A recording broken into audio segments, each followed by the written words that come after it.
Hello, Mr. Bagas. Здравейте, господин Багос. Безкрайно удоволствие и истинска чест е за нас да участвате в нашето предаване. Good morning. Добро утро! За мен също е голямо удоволствие да бъда с вас. This Sunday we are going Тази неделя ще обсъждаме предсрочните и парламентарни избори в Гърция. И това ще бъде основната тема на разговора ни, но ми позволете да започна с един по-генерален въпрос, касаещ цялата еврозона. Как я оценявате като валутен съюз? Хубав сън или кошмар? Някои анализатори твърдят, че нейното присъствие е гаранция срещу дискусионните действия на националните парични власти, докато други, напротив, критикуват еврозоната, тъй като според тях тя създава морален хазарт и отлага структурните реформи. Къде според вас се намира истината? and postponing the structural reforms. Where's the truth according to you? For some countries it may be actually good. Така, за някои страни може би в действителност е добре да се присъединят към еврозоната. Ако сте, например, страна като Зимбабве и имате много висока инфлация, тогава разбира се може да се присъедините към еврото и това ще бъде добре за вас. Но ако търсите стабилна валута, ако сте били като германците с тяхната Deutsche Mark и други подобни валути, разбира се, че не е чак толкова хубаво. Проблемът е, че има монопол върху валутата, при който Централната банка и националните централни банки могат да произвеждат евро и това може да го прави не една държава, а много. Така че го има този морален хазарт, в смисъл, че всички страни членки могат индиректно да използват печатната преса, за да финансират своите харчове и дефицити. А тези дефицити биват изплащани косвено под формата на по-ниска покупателна способност на валутата от всички останали. И това, разбира се, е огромен проблем от гледна точка на моралния хазарт, който се опитаха да решат с пакта за стабилност и растеж. Но това е само пожелателно споразумение между страните членки и то не проработи. Не работи и сега и най-вероятно няма да проработи и в бъдеще. Накратко, еврозоната създаде стимул да се печели за сметка на всички други държави посредством все по-големи и по-големи дефицити. On cost of all other countries by running high deficits. You used to call the Вие винаги сте наричал еврозоната и еврото изцяло политически проект. Защо? Yeah, if you look at the history, Да, ако погледнете към историята, ще видите доста ясно какво се е случило. След Бретън Удс в Европа беше въведена европейската валутна система, която беше система на фиксирани обменни курсове. Имаше възможност да мърдат малко, но реално бяха фиксирани курсове. Ако имате система на фиксирани валутни курсове, обичайно не искате да обезценявате валутата си, защото обезценяването не е много хубаво от политическа гледна точка. За собствените ви граждани то е сигнал, че нещо не сте направили както трябва, а другите държави са се справили по-добре. Така че ако не искате да обезценявате, а напротив да поддържате фиксираният обменен курс, вие като държава сте възпрепятствани да създавате голяма инфлация от другите държави в системата, които го правят с по-бавен темп. А такава държава традиционно беше Германия. И ако френското или италианското правителство искаха да поддържат фиксираните обменни курсове спрямо марката, те не можеха да увеличават паричното предлагане по-бързо от Бундесбанк. Така че те бяха принудени да следват нейната парична политика. Германската централна банка традиционно е по-консервативна поради исторически причини, тъй като германците са преживели една хиперинфлация през 1923 година, последвана от парична реформа през 1928 година, загубвайки на практика всички парични спестявания.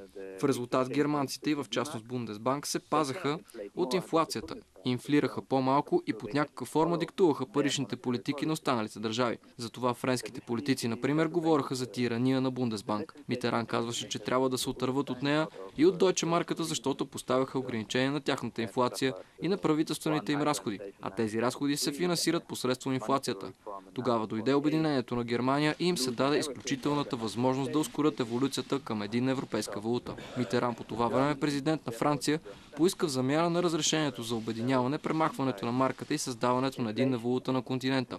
Направи го с единствената цел да прекъсне икономическата власт, която Германия упражняваше над Франция. Now let me pass on Greece. Нека преминем на Гърция. Има много спекулации относно възможно излизане на Гърция от еврозоната. Би ли спечелила страната от подобен ход? Някои твърдят, че тя не печели нищо до сега, а само губи заради силното евро и урязаните правителствени разходи. I don't think the Greek exit will happen. I mean, it's not in the interest of Аз не мисля, че ще се стигне до излизане на Гърция. Също така мисля, че това не е в нейн интерес, тъй като страната все още е субсидирана от останалите членки на еврозоната. Веднъж посредством директни трансфери, преки заеми и втори път чрез използването на по-силна валута от това, което биха имали, ако са извън еврозоната. Ако Гърция напусне еврозоната, валутата им ще се срине, което ще означава загуба за всички гърци. Активите им ще се обезценят, цената на валутата им ще е по-ниска, ще трябва да плащат повече за внос. Стандартът на живот в Гърция ще спадне много, но това, което може би е по-важно, е, че натискът за реформи, необходимите структурни реформи ще изчезне напълно. Когато обезценяваш и създаваш инфлация, защото такъв ще е сценарият при евентуално излизане на Гърция, го правиш, защото не искаш да извършиш необходимите реформи. Опитваш се с печатане на пари да си решиш проблемите, а в действителност само отлагаш тяхното решаване.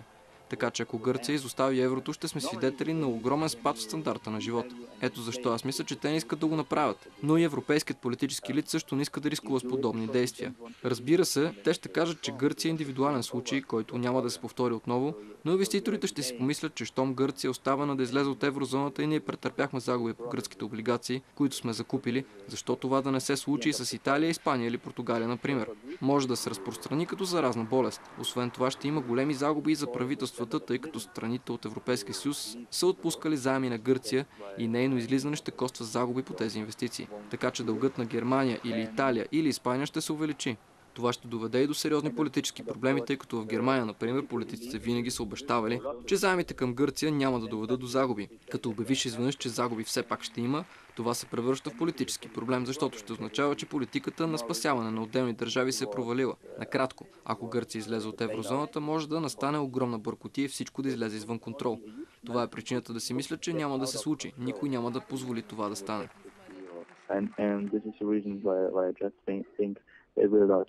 It will not happen. They will not allow it. What was the exact ECB's role in the Каква Greek debt точно crisis? беше ролята на Европейската централна банка в гръцката дългова криза? Във вашата книга "Трагедията на еврото" твърдите, че Европейската централна банка е улеснила гръцкото правителство да задлъжнява все повече и повече на все по-ниска и ниска цена. Може ли да обясните накратко механиката, която е позволила това? For one, the Eurozone or the Euro area, the Euro allowed От една страна еврозоната, еврото позволи на някои страни, включително и на Гърция, да трупат дългове на лихвени нива, много близки до тези по германските държавни облигации. Защо? Защото хората, в това число инвеститорите, мислиха, че ако положението се влоши, ако ситуацията стане наистина трудна, в крайна сметка страните, които изпитват затруднения, ще бъдат спасени от по-стабилните. Например, ако Гърция изпита някаква трудност, немското правителство ще я спаси. Затова рисковата премия на гръцкия правителствен дълг се смъкна почти до нивата на тази по германските държавни облигации. Сега знаем, че това предположение от страна на инвеститорите е било напълно правилно. Имахме ситуация на криза и гръцкото правителство беше спасено. Това е една от причините, поради които лихвените проценти по гръцките облигации се понижиха. Инфлационната компонента също се понижи. Преди еврото Гърция традиционно имаше висока инфлация, но влизайки в еврозоната започна да се ползва от предполагаемата консервативна политика на ЕЦБ, а тя е нещо подобно на Бундесбанк, седалището й дори е във Франкфурт. Възприемат я като нейно копие, поради което инфлационните очаквания са по-ниски. Това е друга причина, поради която лихвените проценти се смъкнаха. Какъв е бил механизмът ли? Следният. Гръцкото правителство харчи повече, отколкото събира от данъци. Като за разликата печата хартийки. Но не хартияни пари, а хартийки, на които пише гръцки правителствени облигации. Гръцките банки купуват тези държавни ценни книжа и се рефинансират чрез ЕЦБ. Те взимат правителствения дълг, показват го на ЕЦБ и казват: "Хей, давам това като обезпечение, дайте ми още един заем." Тогава ЕЦБ фактически напечатва нови пари или създава нови пари в компютрите и отпуска заем на гръцките банки. И така предлагането на пари се увеличава и цените имат тенденцията да се покачват. Това е индиректен път да се финансира гръцкото правителство, да се случи тъй наречената монетизация на гръцкия правителствен дълг. Монетизацията не е директна, тъй като ЕЦБ не го купува пряко. Първо гръцките банки са си закупили ДЦК-та и в последствие са отишли при нея, за да получат нови пари. And receive new money from the ECB. There is something highly topical these days. Има една тема, която е много актуална напоследък. Така наречените количествени улеснения. Европейската централна банка се опитва да се съревновава с Федералния резерв. Ще успее ли обаче да стимулира търсенето и да пребори дефлацията, или се задава поредната деформация на пазара и на реалната икономика? No. Не. Отговорът е, че няма да успеят да стимулират икономиката. Какви са проблемите в еврозоната? Първо, има структурни проблеми. Някои сектори са твърде раздути, например сектора на строителството в Испания, докато други са твърде малки. Правителственият сектор е прекалено голям. Виждаме, че трябва да има преустройство. Трябва да се пренасочат ресурси от строителния сектор в Испания, например, към други сектори. Също така от публичния към частния. Другият проблем е свръхзадлъжнялостта. Както частните лица, така и правителствата са свръхзадлъжняли. Докато тези хора са затънали в прекомерен дълг, те няма да могат да инвестират нищо и ще се опитват само да изплащат своите дългове. И така до момента, в който не се почувстват комфортно с нивото си на задлъжнялост и не започнат да инвестират и потребяват отново.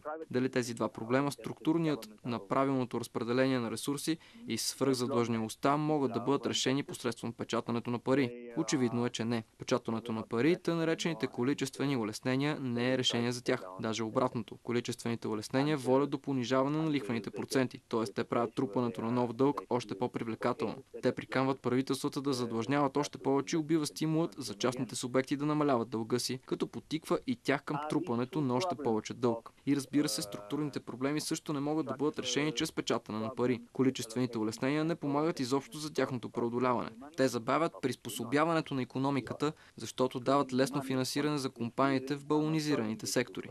Например, позволяват на строителите в Испания да оцелеят, като се рефинансират, така че факторите за производство не са освободени от тези сектори, за да се пренасочат към други. Те позволяват на правителството да заграби още повече ресурс, още повече фактори за производство в публичния сектор. Тези фактори за производство не са на разположение за частния сектор. Спестяванията на частния сектор, които са заграбени от правителството, не могат да бъдат използвани за нови инвестиционни проекти от компаниите, така че ефектът е точно обратният. Преструктурирането на икономиката се забавя заради количествените улеснения и намаляването на свръхзадлъжнялостта също е забавено. А най-лошият сценарий е тези улеснения да доведат до нови лоши инвестиции и до още по-високи нива на дълг.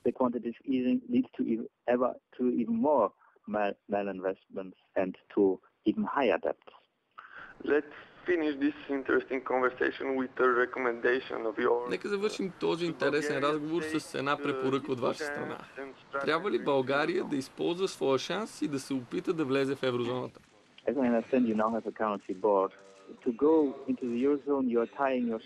Доколкото разбирам, вие сте по-настоящен във валутен борд. Но за да влезете в еврозоната, вие вече се придържате към валутната политика на ЕЦБ във Франкфурт и към тази грешна конструкция. Както казах по-рано, еврозоната има сгрешена конструкция, която се състои в това, че независими правителства могат косвено да използват една и съща печатна преса, за да се финансират. Това води до конфликти, морален хазарт, напрежение и инфлация. Добре, ако сте като Зимбабве, може би ще бъде по-добре за вас да се присъедините, тъй като инфлацията ви ще бъде по-ниска от тази, предизвикана от лудата централна банка в Зимбабве.